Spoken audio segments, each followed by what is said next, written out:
отмечает новый государственный праздник – День народного единства, который приурочен к началу освободительного похода Красной Армии в Западную Беларусь в 1939 году, в результате чего разделенный белорусский народ вновь воссоединился. Мы знаем, мы помним, мы двигаемся вперед. Накануне праздника, в пятницу, 15 сентября, в нашей школе прошла торжественная линейка. С историей не спорят, с историей живут. Она объединяет на подвиг и на труд. Едино государство, когда един народ, когда великой силы он движется вперед. Во славу тех героев живем одной судьбой. Сегодня День единства мы празднуем страной. Школа, внимание! Под государственный флаг Республики Беларусь смирно вынести флаг.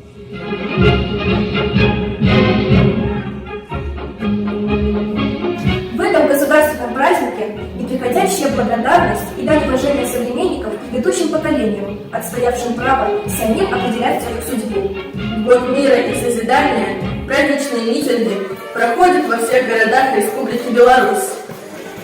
В нашем районном центре 17 сентября одним из праздничных мероприятий стал детско-молодежный слет «Вектор на единство», в котором приняли участие и представители Синьковщинской школы. Звучали праздничные поздравления, песни и вручение пионерских галстуков и билетов в ЧМБЦ лучшим представителям школ города и района.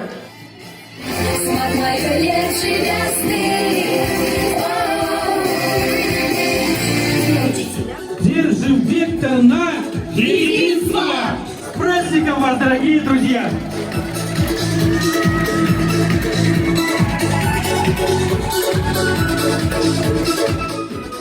Празднование Дня народного единства в Слонине стало подтверждением того, что настоящая сила в единстве нашего народа. С вами были ведущие Виктория Цукрова И Ангелина Ягодник. До новых встреч!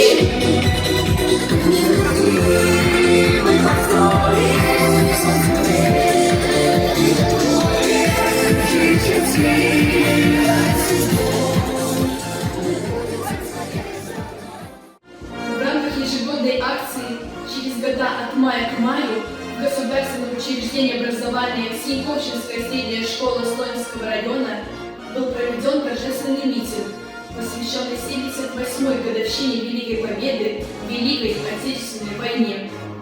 В митинге приняли участие представители патриотического автопробега «Беларусь помнит, помнит каждого». Отдать дань памяти и уважения тем, кто мужественно сражался в боях, и тем, кто не вернулся с поля боя, пришли работники сельского дома культуры, представители открытого акционерного общества «Синьковщина», православной церкви и односельчане.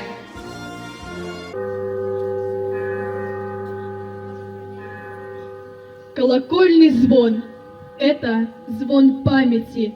Человек должен жить в памяти потомков. Помни, чтоб шумели весенние всходы, не забудь эти грозные годы. Путь наш труден, встаньте, люди, жизнь зовет. Верните память, вернитесь сами.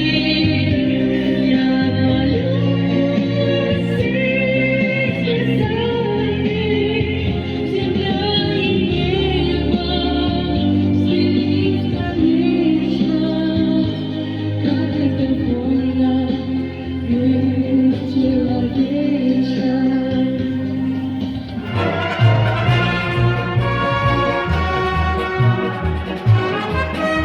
В торжественные, праздничные дни Великой Победы мы вновь и вновь возвращаемся мыслями в те суровые годы, к тем героическим дням. Мы в вечном долгу перед теми, кто подарил нам мир, весну, жизнь. Версты, обгорелые в пыли, этот день мы приближали, как могли. Этот день победы, порохом пропах. Это праздник с сединою на висках. Это радость со слезами на глазах. День победы, день победы, день победы.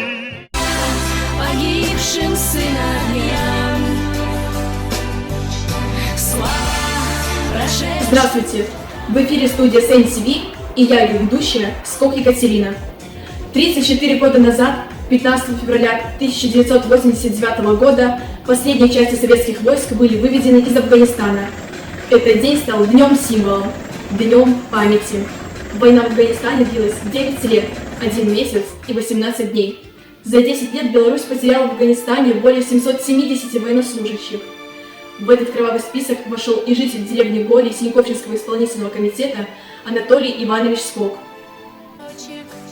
Нам удалось встретиться с матерью Анатолия, Клавдией Михайловной, которая рассказала нам о жизни сына героя, погибшего 23 июня 1986 года. Ваш сын герой, он погиб при выполнении задания? Да. Как вы узнали об этой трагической новости? А приезжал друг его с Украины, и он рассказал. Ехали по дороге, как раз остановились, и стала машина на мине. Толю моего вырвало грудь человек сразу на месте, а его откинуло, казав, может, метров 10, может, более я, который не. 15 февраля Клавдия Михайловна Скок вновь пришла на могилу сына. Спустя 34 года ее боль так же сильна, как и летом 1986-го. Афганская война. Это война, в которой наши ребята были просто солдатами. Они наша боль и наша незаживающая рана. Мы не имеем права забывать войну в Афганистане. На ней оборвались жизни тысяч сыновей, которых так и не дождались матери.